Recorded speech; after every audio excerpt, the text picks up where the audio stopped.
날씨가 좋으면 it's great. 영화가 감동스러우면 it's great. 그렇게 이야기하죠. 운동 경기를 잘하는 팀 보면 great team이라고 이야기하고, 골프를 치시는 분들이 볼이 잘 맞으면 great shot이라고 이렇게 이야기하기도 합니다. 심지어 트럼프 대통령이 선거운동을 할 때 내걸었던 슬로건이 미국을 다시 위대하게, Make America Great Again. 이와 같이 great라고 하는 단어를 우리가 많이 사용을 하고 있습니다만은 과연 이 말이 뜻하는 바가 실제로 무엇일까요? 일반적으로 세상 사람들이 말하는 위대함의 요건은 네 가지를 보통 이야기합니다. 네 개의 P자로 시작하는 단어인데요. 첫째가 power, 힘이 있는 자들을 지칭합니다. 두 번째는 prestige, 어떤 특권이나 명성을 가진 사람. 그래서 명문 가문 출신이랄지 명문 학교 출신인 경우에는 위대한 계열에 들어갈 수가 있다고 얘기하죠. 세 번째로 position, 지위, 본인이 가지고 있는 지위. 네 번째가 possession입니다. 소유를 많이 갖고 있을 경우. 이와 같은 것들을 갖춘 사람들을 흔히 위대한 자라고 부르고 혹은 성공자라고 지칭하기도 합니다. 그러나 과연 하나님도 이와 같은 안목에서 위대함을 정의할까요? 세상이 말하고 있는 위대함과 하나님께서 보시는 위대함이 같을까요? 저는 그렇지 않다고 생각합니다. 세상은 힘과 능력을 중요하게 여길지 모르지만 하나님은 진실된 마음을 더 소중하게 여깁니다. 세상은 높아지고 많은 것을 소유한 것을 가치 있게 생각할지 모르지만 하나님은 오히려 낮아지고 희생하고 섬기는 삶을 더 귀중하게 보십니다. 세상에서는 이 땅의 명성을 높이고 자기 이름을 드러내는 것을 영광이라고 생각할지 모르지만 하나님은 하나님의 나라에 우리 이름을 새기는 것을 더 중요하게 여깁니다. 제가 언젠가 어느 집사님 댁을 신방을 갔더니 그분이 빌 게이츠와 스티브 잡스에 대한 재미있는 이야기를 해주셨어요. 빌 게이츠가 꿈에서 스티브 잡스를 만났습니다. 빌 게이츠가 묻기를 천국 생활이 어떠냐? How's heaven, Steve? Great. 좋대요. 근데 이곳에 와봤더니 There's no fences, no walls. 여기 와봤더니 벽도 없고 담장도 없다. 그래서 So we don't need windows and gates. 천국에는 윈도우도 필요 없고 게이트도 필요 없다. 좀 미안한지 내가 당신 마음 상하게 하려고 한 말은 아니라 그랬더니 빌 게이츠가 오케이. 근데 나도 한 가지 루머를 들은 게 있다고. 뭐냐 그랬더니 그곳에는 nobody's allowed to touch apples. 천국에서는 애플을 만질 수가 없고 and there's no jobs in heaven. 천국에는 직장도 없다. 스티브가 그건 아니라고 당신이 몰라서 그런데 천국에는 사실 직장이 많은데 다만 no pay job만 있다고. 왜냐하면 모든 것이 다 프리니까. 그러면서 결론을 내리기를 therefore there is no beer at all in heaven. 천국에는 비리 없다. 물론 재미있게 엮어서 만든 조크라고 생각합니다만은 이 풍자가 시사하는 바가 있지 않는가 생각을 합니다. 빌 게이츠와 스티브 잡스라고 하면 이 시대 모든 사람들이 인정하는 가장 위대한 인물입니다. The greatest figure. 이 시대에 누구도 부인할 수 없는 가장 위대한 인물. 가장 창조적이고 지금까지 누구도 만들지 못했던 테크놀로지를 디벨롭하고 이 시대 사람들의 삶의 방향을 바꿨다고 할 만큼 위대한 인물들인데 천국에 가면 no beer, no jobs.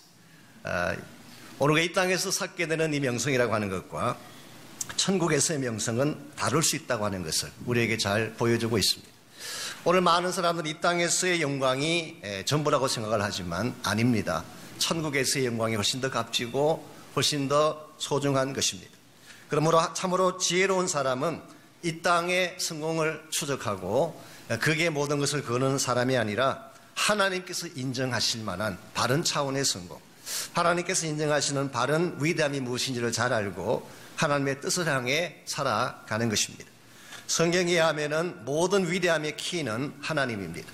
하나님 없는 성공은 성공이 아닙니다. 아무리 많은 업적을 세워도 하나님이 빠져 있다면 그 업적은 가치가 없는 것입니다. 그러므로 우리가 무슨 일을 하든 어떤 것을 행하든 하나님 뜻 안에서 그분의 부르심과 목적을 잘 알고 그분을 향해 나아갈 때 우리 삶이 위대한 인생이 되는 것입니다. 비근한 예로 우리는 침례 요한의 케이스를 이야기할 수가 있습니다.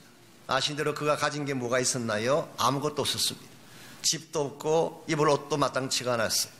그는 광야에서 생활을 하면서 짐승의 털옷을 입고 석청을 먹으면서 생활을 했습니다. 그러나 나중에는 헤롯 엔티파스에게 체포를 당하고 옥살이를 하다가 비참하게 목이 베인 상태로 세상을 떠나지 않았습니까?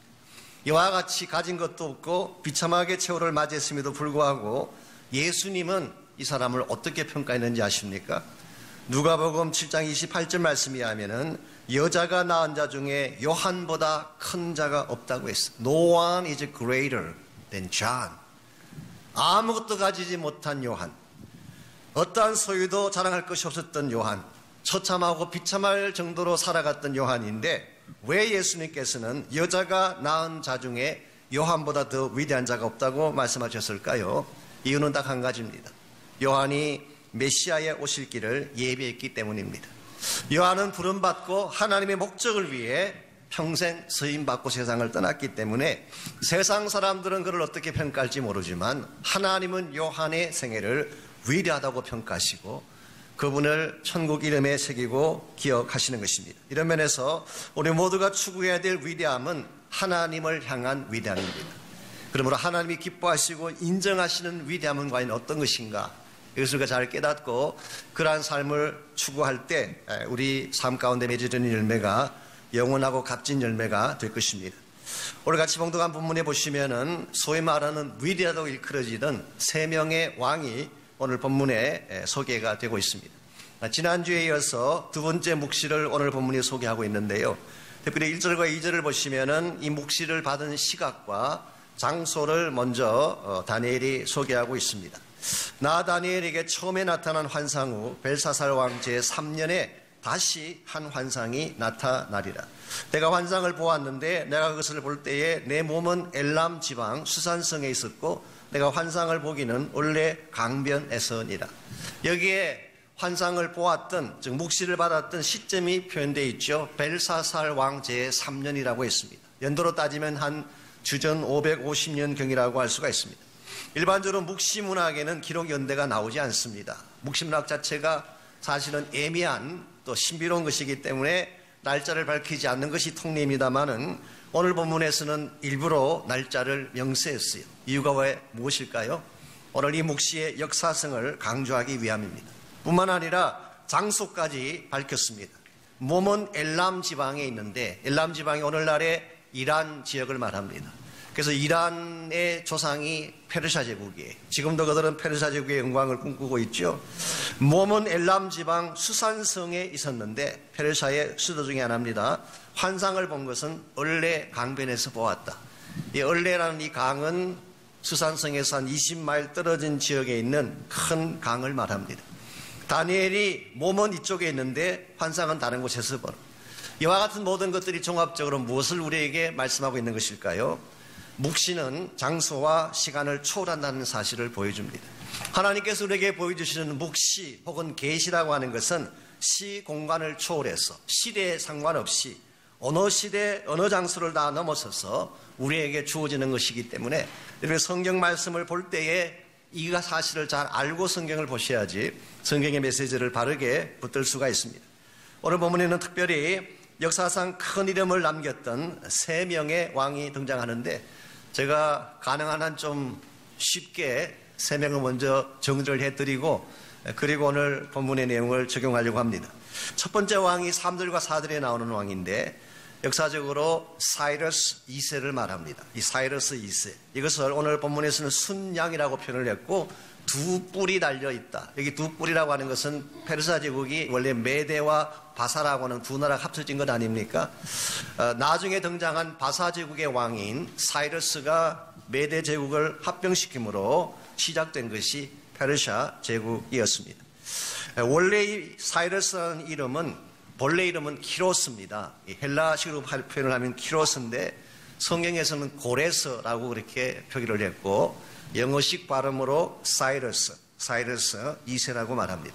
4절 말씀에 의하면 그가 서쪽, 북쪽, 남쪽을 다 정복을 하고 광대한 제국을 이룩했다고 말씀하고 있습니다. 이것이 오늘날 우리가 알고 있는 가장 화려한 제국 중에 하나였던 페르시아 제국이 된 것입니다. 그래서 이런 정복을 이룩했던 대제국을 형성했던 왕이기 때문에 사이러스를 우리는 흔히 사이러스 the Great 뒤에 the Great라는 단어를 붙여서 사이러스 대왕이라고 부르는 것입니다. 실제로 이 왕은 굉장히 좋은 정책도 많이 했습니다. 소위 말하는 관용적인 정책을 썼습니다. 그가 정복한 각 지역에 여러 나라 여러 민족이 사는데 그들에게 고유한 민족적인 가치도 인정해주고 또 그들의 문화와 언어도 인정을 해주었습니다.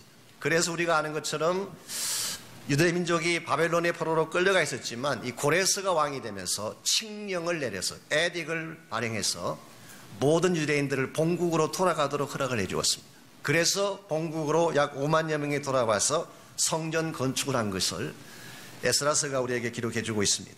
이런 면에서 이 고레스는 그 당시 피지배 민족들에게는 사실은 굉장히 칭송받을 수 있는 이런 왕이라고 할 수가 있습니다. 그런데 이 고레스는 이와 같이 좋은 정책도 썼지만 또 한편으로는 굉장히 화려한 삶을 구가한 인물로 소개가 되고 있습니다.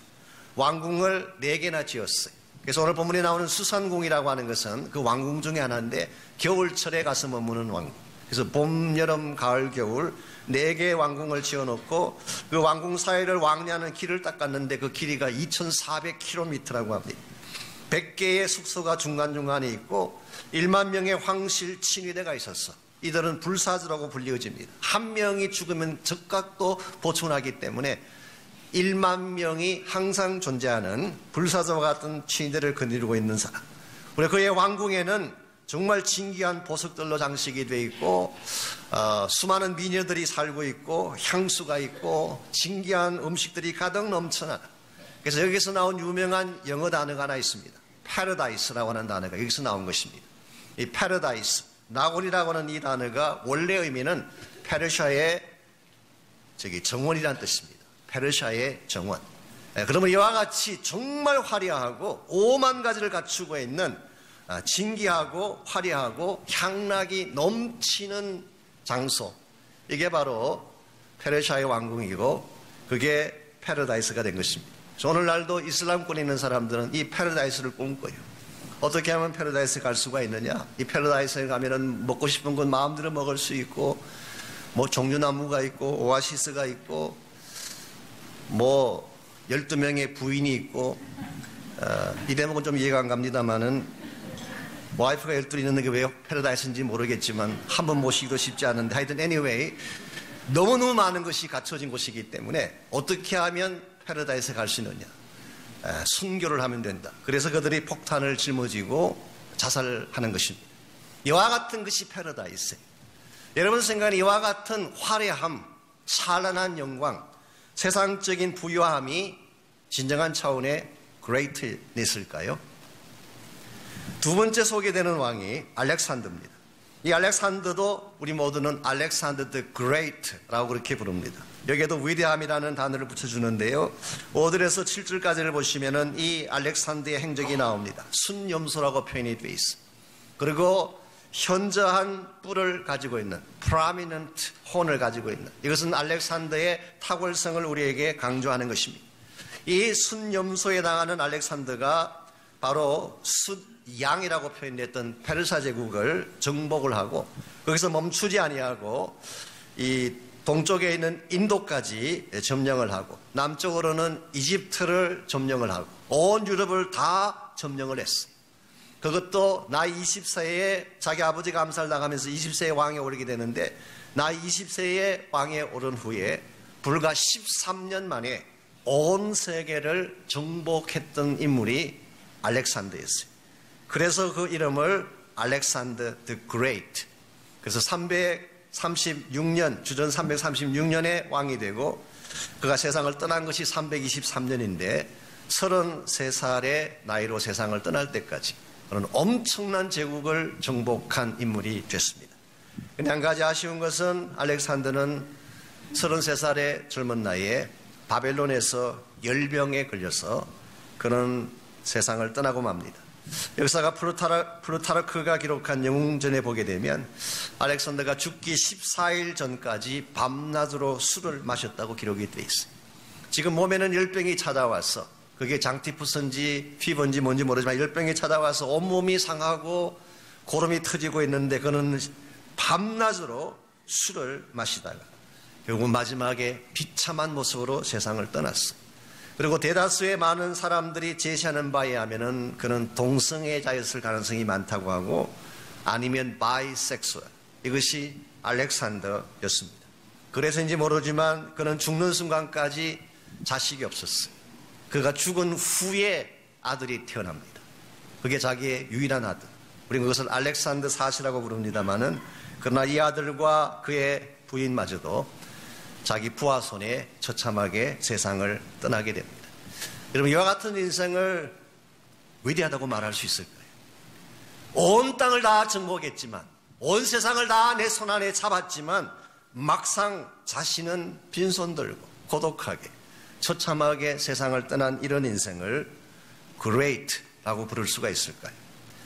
마지막 세 번째 소개된 왕이 엔티오쿠스 4세라고 하는 왕입니다. 우리 8절 9절에 보게 되면 그 왕이 나오는데요. 8절, 순념소가 스스로 심히 강대하여 가더니 강성할 때에 그 큰 뿔이 꺾이고, 이게 바로 알렉산더의 죽음을 말하는 것입니다. 그 큰 뿔이 꺾이고 그 대신에 현저한 뿔 넷이 하늘 사방을 향하여 났다. 즉 알렉산더가 세상을 떠난 후에 이 헬라 제국이 네 등분으로 갈라질 사실을 설명한 것입니다.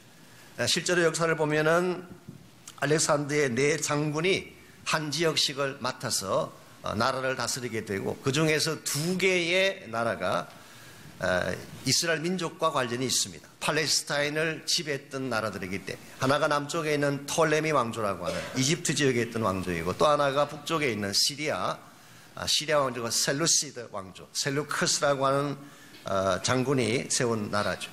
이 두 나라가 역사적으로 유대인들을 핍박도 하고 도와주기도 했던 그런 두 나라였습니다. 오늘 9절 말씀에 나오는 그중 한 뿔에서 또 작은 뿔 하나가 나서 남쪽과 동쪽과 또 영화로운 땅을 향하여 심히 커지더니, 여기서 영화로운 땅은 바로 팔레스타인을 말합니다. 이스라엘 땅을 말하는 것입니다.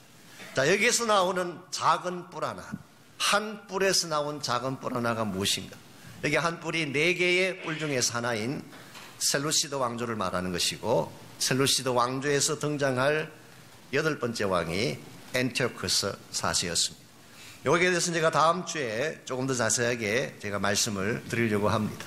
오늘은 시간도 제한이 되어 있고, 오늘은 조금 간단하게 소개만 하고 지나가려고 합니다. 한마디로 요약하면 가장 잔혹하고 악한 왕이었어요.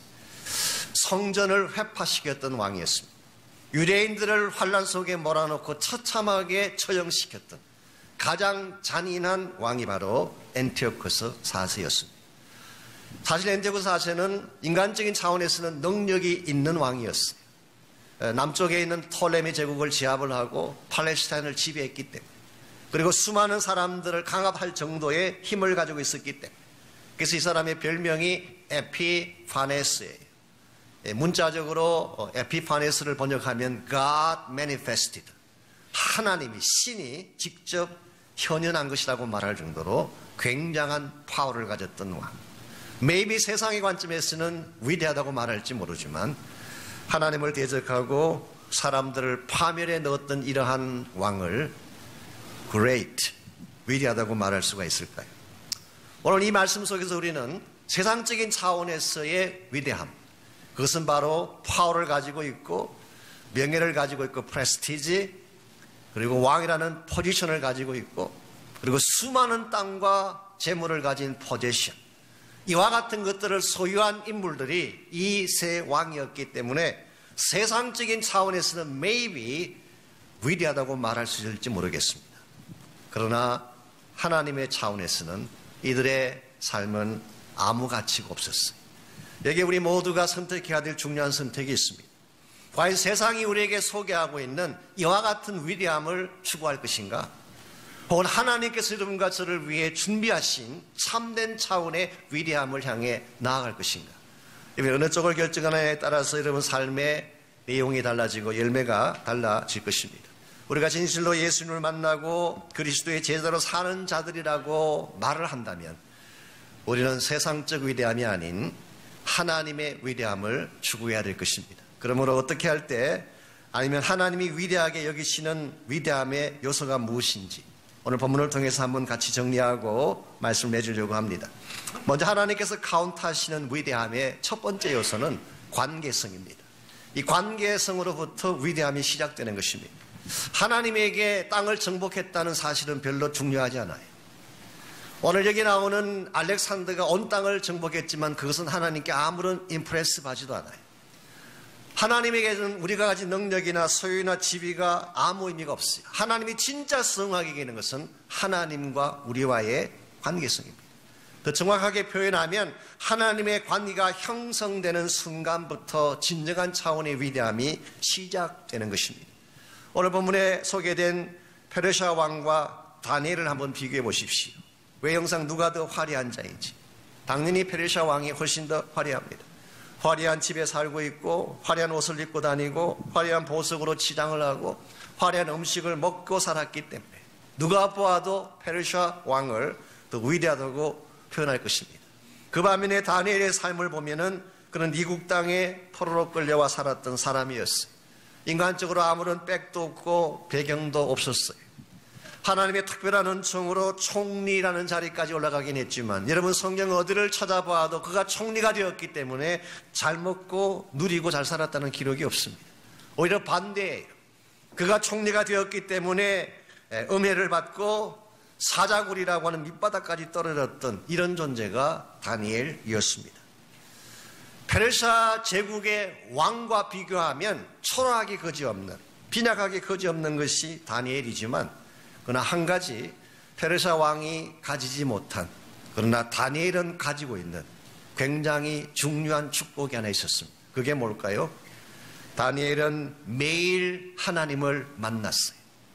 아침에 일어나면 하나님을 향해서 성전을 향한 창을 열고 매일 기도했어요.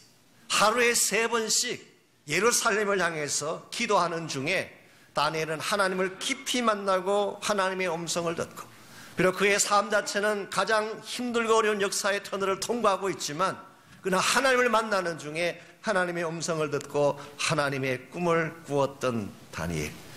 이것이 진정한 위대함입니다. 우리가 세상에서 아무리 많은 것을 소유한 자가 되어도 하나님 만나지 못했다면 우리 삶은 위대할 수 없습니다. 아무리 마음대로 여러분이 행할 수 있는 파워와 위치를 가지고 있다고 하더라도 우리 인생의 참 주인이신 예수를 만나지 못했다면 그것은 meaningless예요. 오히려 반대로 우리의 삶은 초라하고 척박할지라도 하나님을 만나고 그분의 사랑을 받고 그분 안에서 하늘나라를 꿈꿀 수 있다면 그게 진정한 차원의 위대함이고 진정한 차원의 축복이 되는 것입니다. 여러분이 잘 아시는 찬송가 작가 중에 프랜시스 제인 크로스비라고 하는 유명한 자매님이 계십니다. 우리가 흔히 페니 크로스비라고 부르는 분이죠. 이분은 생후 6개월 만에 실명을 했어요. 눈의 사이트를 읽기로 했습니다. 그리고 일평생 동안 시각장애자로 고통 가운데 어두운 가운데 살았어요. 우리가 말이 쉬워서 시각장애라고 말하지만 볼 수 없고 사람들을 만나서 정상적인 생활도 할 수 없는, 얼마나 힘들고 어려웠겠습니까마는 그래도 불구하고 이분은 일평생 동안 6,000편의 하나님을 향한 찬송시를 남겼어요. 우리는 잘 살고 편안하게 살면서도 한 편의 시도 남기지 않고 세상을 떠났는데 앞을 보지 못하고 고통 가운데 신음해야 마땅한 그분이 6,000개의 찬송을 하나님께 들렸다는 사실이 경이롭지 않습니까? 어떻게 이와 같은 것이 가능했을까? 그분이 쓴 대표적인 찬송시 중에 하나가 찬송가 288장입니다. This is my story. This is my song. 이것이 나의 감정이요, 이것이 나의 노래라고 고백했던 그 찬송. 그 삶들에 보면 이런 가사가 나옵니다. 주 안에 기쁨 누림으로 마음의 풍랑이 잔잔하니 세상과 나는 간곳 없고 구속한 주만 보이도다. 이 찬송 가사에서 페니 크로스비는 결코 고통이 없다고 말하고 있지 않습니다. 내 인생 가운데 풍랑이 없다 그렇게 말하고 있지 않습니다. 앞을 보지 못하는 실명의 아픔 속에 살았는데 왜 풍랑이 없고 왜 아픔이 없었겠어요? 그러나 내가 주님 안에 있기 때문에, 하나님의 사랑 안에 있었기 때문에 풍랑이 일어났지만 풍랑이 보이지 않습니다. 세상이 나를 고통 가운데 몰아넣지만 세상도 내 눈에 보이지 아니하고 오직 한 분 주님만 보인다는 이 고백, 이것만큼 위대한 삶의 고백이 어디 있겠어요? 오늘 여러분의 인생 가운데도 수없이 많은 문제들이 있습니다. 환경의 문제, 관계성에 대한 문제, 여러분의 앞길을 가로막는 여러 가지 많은 절망적인 이슈들이 있을 것입니다. 그러나 그런 문제가 보이지 아니하고 주님 안에서 주님만 볼 수 있게 된다면 여러분은 반드시 위대한 인생으로 세움받게 될 줄 믿습니다. 이게 크리스찬 삶의 핵심이에요. 우리 모두가 그리스도 안에 가는 것, 하나님과 관계 속에 가는 것, 이것이 세상의 어떤 부하나 어떤 위치보다도 더 소중하고 값진 것인 것을 기억하고 날마다 주님 안에 가는 삶을 추구하시기를 바랍니다. 두 번째로 하나님이 카운트하시는 이 위대함의 두 번째 요소는 방향성입니다. 내가 아무리 많은 것을 가지고 많은 능력을 가지도 이것을 어디를 향해 사용할 것인가에 따라서 위대함의 열매가 결정이 되는 것입니다. 오늘 본문에 소개된 두 번째 왕 알렉산더의 케이스를 볼까요? 여러분, 능력을 가지고 이야기한다면 그를 따를 자가 없습니다. 20세의 왕이 되고 30대 초반에 온 세계를 다 정복했어요. 여기도 20대 30대 계실지 모르지만 여러분 30대 초반에 뭐하고 계셨어요? 30대 초반에 그는 온 땅을 다 정복했었어요. 능력을 가지고 이야기한다면 이처럼 파워풀한 능력 가진 사람 없었을 것입니다. 지성 탁월한 사람이었습니다. 이 알렉산더를 어릴 때부터 가르쳤던 튜러가 있습니다. 선생이 계셨어요. 그분이 누군지 아십니까? 아리스토텔레스예요. 우리 역사상 가장 숭고한 철학을 우리 모두에게 가르쳤던 그 아리스토텔레스를 개인 가정교사로 두었던 사람, 아침 저녁으로 지문하고 대화하는 가운데에 그 깊은 철학을 전수했던 사람, 이게 바로 알렉산더예요. 그러다 보니까 알렉산더는 가는 곳곳마다 어디를 가든지 헬라 철학과 헬라 사상을 그곳에 심겨주었고, 이것은 오늘날 우리는 헬레니즘이라고 부르는 것입니다. Hellenistic way of life, 헬라적 삶의 내용을 헬레니즘이라고 부르는 것입니다. 이런 측면에서 본다면 능력도 있고 지위도 가지고 있고 최고 수준의 지성도 소유하고 있는, 그래서 maybe 오늘날 이 세계 역사가들은 지금까지 존재했던 왕 중에 가장 위대한 사람을 꼽으라고 한다면 probably 알렉산더를 뽑을 수도 있습니다. 그런데 한 가지 문제가 있어요. 그래, 이처럼 많은 것들을 가졌지만 이 모든 것들의 디렉션이 자기 자신이었어요. 자신의 야망을 성취하고 자기의 만족을 이루기 위해서 그의 능력과 재능과 지성을 다 사용했기 때문에 사실 알렉산더는 하나님 위에 올려드릴 것이 아무것도 없었어요. 그는 가는 곳곳마다 자신의 기념비를 세웠습니다. 마뉴멘트. 뿐만 아니라 어떤 도시를 정복하게 되면 자기의 이름을 그 도시에 붙였어요. 그래서 나오게 된 도시명이 알렉산드리아잖아요. 알렉산더 이름을 붙인 도시가 많습니다. 많은 것을 가졌지만, 많은 것을 소유했지만 오직 자기 자신만을 위해 사용했던 이 인생을 결코 하나님은 위대하다고 평가하지 않습니다. 오늘 여러분과 제가 가진 것이 크건 작건 하나님을 향해 서느냐, 하나님의 부르심의 목적을 향해 서느냐, 나를 위해 서느냐에 따라서 하나님이 우리 모두를 평가하실 때에 마지막 평가가 달라질 수 있습니다. 제가 어저께 금요일인가요? 우리 건축 중보기도를 인도하면서 그 그렉 로리 목사님이 했던 설교 내용을 좀 소개해드렸어요. 그분이 한번 설교 중에 노아가 만들었던 배하고 타이타닉 이 두 배를 비교하면서 설교를 하셨어요. 이 노아가 만든 배는 아마추어가 만든 배입니다. 노아는 원래 배 전문가가 아니에요. He is not expert in shipbuilding. 그는 배 만드는 전문 기술자가 아니에요. 아마추어입니다. 더구나 나무로 만들었어요. 그 반면에 타이타닉이라고 하는 배는 유럽의 최고의 프로페셔널들을 불러다가 그것도 강철로 만든 배가, 그랬기에 그 별명이 뭐였어요? Unsinkable. 절대로 침몰하지 않는다는 별명을 가진 그런 배를 만들었어요.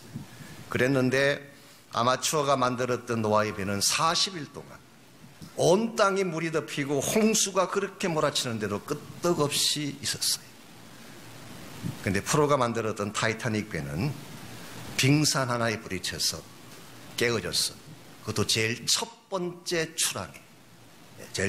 출항에 빙산이 부딪혀서 침몰하고 많은 사람들이 죽는 피해를 안겼습니다.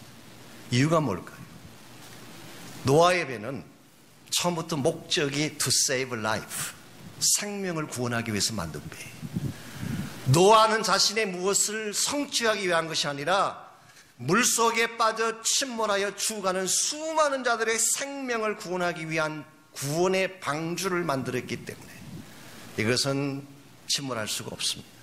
그러나 타이타닉은 인간의 야망을 이루기 위한 야망의 배였기 때문에 여러분, 누가 만드느냐가 중요한 것이 아닙니다. 무엇으로 만드느냐가 중요한 것이 아니라 무엇을 위해 만드느냐가 중요합니다. 여러분, 개인의 삶이든 교회의 사역이든 아니면 여러분이 지금 하고 있는 어떤 비즈니스든 하나님의 목적을 위해서 할 때 절대로 침몰하지 않습니다. 하나님의 영광을 위해 여러분의 인생을 드리게 되면 하나님이 여러분의 삶을 창대하게 만드시고 하나님의 가장 위대한 목적으로 사용해 주세요. 이런 면에서 우리 삶의 디렉션이 위대함의 결정을 하는 것입니다. 마지막으로 하나님이 카운트하시는 위대함의 마지막 요소는 충성심입니다. faithfulness. 하나님이 있으라고 하는 곳에 끝까지 그것을 지키는 것입니다. 아무리 시련이 찾아오고 어려움이 찾아와도 그 장소를 떠나지 아니하고 끝까지 주님을 섬기고 믿음을 지키는 것. 이것을 하나님은 소중하게 여기시고 위대하게 평가해 주십니다. 오늘 본문에 등장하는 마지막 왕, 셋째 왕 엔티오코스 4세, 말씀드린 것처럼 유다 민족 역사상 최악의 왕이었어요. 바벨론 포로가 굉장히 어렵다고 말씀드렸지만 그거하고도 비교 안 될 정도로 유다 역사상 최악의 환란 시대가 바로 엔티오코스 4세가 다스리는 시대. 제가 다음 주에 조금 더 자세하게 소개해 드리겠습니다. 그야말로 수많은 사람들이 죽임을 당하고 돼지고기를 먹지 않는 데는 한 가지 이유 때문에 이 피부 껍질이 벗겨져 처형을 당할 정도로 그렇게 잔혹했던 시기인데, 그래서 많은 사람들이 신앙을 버리고 이 엔티오코스 4세가 강요하는 헬라 신을 섬기는 돼지고기를 먹는 그와 같은 상태로 나아가는데 끝까지 믿음을 지킨 사람들이 있었어요. 끝까지. 이것을 그들은 나중에 헤스딤이라고 불렀습니다. 헤스딤. 히브리 말입니다. 영어로 번역하면 the pious, 경건한 자들이라고 번역할 수 있습니다. 이 사람들의 한가운데에 중심 리더가 주다스 메카비라고 하는 훌륭한 리더가 있었고, 주다스 메카비를 중심으로 이 the pious 그룹들이 하나가 돼서 결국 엔티오코스 4세를 물리치고 시리아 군대를 몰아내고 예루살렘 성을 회복하고 예루살렘 성전을 다시 회복했어요. 그리고 성전 안에 가득 차 있던 신상들을 다 부수고 돼지 피를 다 맑게 씻어내고 깨끗하게 성전을 다시 청결하게 만들어서 하나님께 다시 재봉헌했어요. Rededication 혹은 Purification of a Temple. 그것이 12월 달이라던 사건이고 오늘날까지도 유대인들은 이것을 기억하고 있습니다. 12월이 오면 그들이 지키는 절기 중에 하나가 뭐예요? 하누카라고 하는 절기가 바로 이때 시작된 것입니다. 요한복음 10장에서는 이것을 수전절이라고 표현을 했습니다. 수전절. 하나님은 모든 세상이 다 어두워지고 모든 사람들이 다 변질되는 것처럼 보이는 그때에도 끝까지 신앙의 절기를 지키는 사람들을 남겨두셨다. 그들을 통해서 하나님의 나라를 회복하시고 하나님의 영광을 회복하십니다. 여러분과 제가 그런 존재가 되어야 되지 않겠습니까?